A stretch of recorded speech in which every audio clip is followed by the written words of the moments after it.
धातु एवं अधातु इलेक्ट्रॉन स्थानांतरण द्वारा, धातु से अधातुओं के इलेक्ट्रॉन स्थानांतरण द्वारा बने यौगिकों को आयनिक यौगिक कहते हैं। आयनिक यौगिक किसे कहते हैं? धातु एवं अधातु, धातु एवं अधातुओं में इलेक्ट्रॉन स्थानांतरण द्वारा, इलेक्ट्रॉन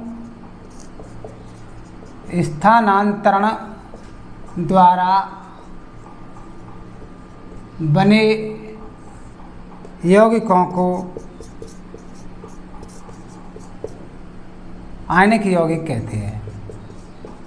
आयनिक यौगिक कहते हैं। तो आयनिक यौगिक किसे कहते हैं? धातु एवं अधातुओं के द्वारा, धातु एवं अधातुओं के द्वारा, धातु एवं अधातुओं में इलेक्ट्रॉन स्थानांतरण द्वारा, इलेक्ट्रॉन के स्थानांतरण से बने यौगिकों को आयनिक यौगिक कहते हैं। जैसे सोडियम क्लोराइड, पोटेशियम क्लोराइड, जैसे sodium chloride, potassium chloride, magnesium chloride, तो ये आयनिक यौगिक होते हैं। तो आयनिक यौगिक की ये परिभाषा आपको याद रखनी है। धातु एवं धातु में इलेक्ट्रॉन स्थानांतरण द्वारा बने यौगिकों को आयनिक यौगिक कहते हैं। और ये इसके उदाहरण जैसे sodium chloride, potassium chloride, magnesium chloride, तो ये आयनिक यौगिक होते हैं।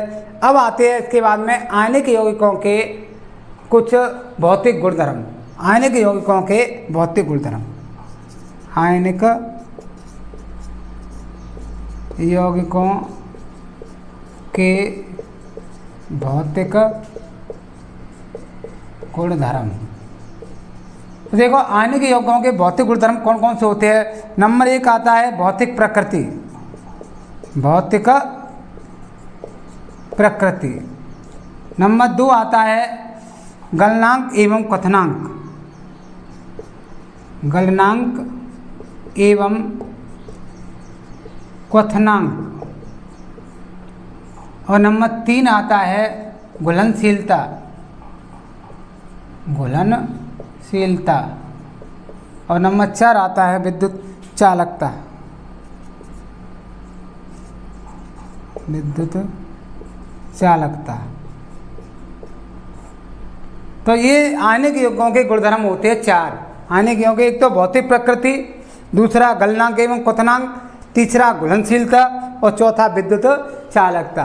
तो देखिए आयनिक यौगिकों की जो भौतिक प्रकृति है, कुछ आयनिक यौगिक ठोस होते हैं, कठोर होते हैं, और कुछ आयनिक यौगिक है वो उनमें कुछ आयनिक यौगिक ठोस और कठोर होते हैं और कुछ भंगुर होते हैं। कुछ की प्रकृति होती है भंगुर, तो थोड़ा सा दाब लगाने पर वो टुकड़ों में टूट जाते हैं, तो वो भंगुर प्रकृति के होते हैं। और कुछ आयनिक यौगिक है वो ठोस और कठोर होते हैं, क्योंकि इनके बीच में प्रबल आकर्षण बल पाया जाता है, इसलिए ये आयनिक यौगिक ठोस एवं कठोर होते हैं। दूसरा आता है गलनांक और क्वथनांक। इसके बारे में गलनांक क्या है? वह निश्चित ताप जिस पर कोई द्रव है वो गलता है, बर्फ के रूप में गल जाता है, जैसे बर्फ पिघलती है तो वो गलनांक होता है। क्वथनांक है कि वह निश्चित ताप जिस पर कोई द्रव उबलने लगता है तो वो क्वथनांक होता है। एक अच्छा 9th में आपने पढ़ा है गलनांक है क्वथनांक। तो आयनिक यौगिकों का जो गलनांक और क्वथनांक होता है वो बहुत अधिक होता है। आयनिक यौगिकों का गलनांक और क्वथनांक बहुत अधिक होता है, क्योंकि इनमें अंतर आयनिक आकर्षण बल पाया जाता है, जिसे तोड़ने के लिए अधिक ऊर्जा की आवश्यकता होती है। इसलिए आयनिक यौगिकों का गलनांक एवं क्वथनांक है वो बहुत अधिक होता है। तो यहाँ ये एग्जाम में प्रश्न भी पूछा जाता है कि आयनिक यौगिकों का गलनांक एवं क्वथनांक बहुत अधिक होता है, क्यों? क्योंकि आयनिक यौगिकों के मध्य में प्रबल आकर्षण बल पाया जाता है, जिसे तोड़ने के लिए अधिक ऊर्जा की आवश्यकता होती है, इसलिए इनका गलनांक क्वथनांक है वो बहुत अधिक होता है। दूसरा प्रश्न ये पूछ लेते हैं कि आयनिक यौगिक ठोस एवं कठोर तथा भंगुर प्रकृति के होते हैं। तो इसके बारे में अगर प्रश्न पूछा जाए तो आयनिक यौगिक ठोस, कठोर और भंगुर होते हैं, क्योंकि धनायनों और ऋणायनों के बीच में प्रबल आकर्षण बल पाया जाता है, जिसे तोड़ने के लिए अधिक ऊर्जा की आवश्यकता होती है। इसलिए आयनिक यौगिक थोड़े ठोस एवं कठोर होते हैं तथा थोड़ा सा दाब लगाने पर ये टुकड़ों में टूट जाते हैं, तो ये भंगुर प्रकृति के भी होते हैं। तो ये दूसरा प्रश्न बनता है। और तीसरा फिर आयनिक यौगिक है घुलनशीलता। तो आयनिक यौगिक है वो जल में घुलनशील होते हैं, लेकिन कार्बनिक विलायकों जैसे तेल है, कुछ कार्बनिक विलायक होते हैं उनमें ये अघुलनशील होते हैं। तो इसमें तो ये चौथा है विद्युत चालकता।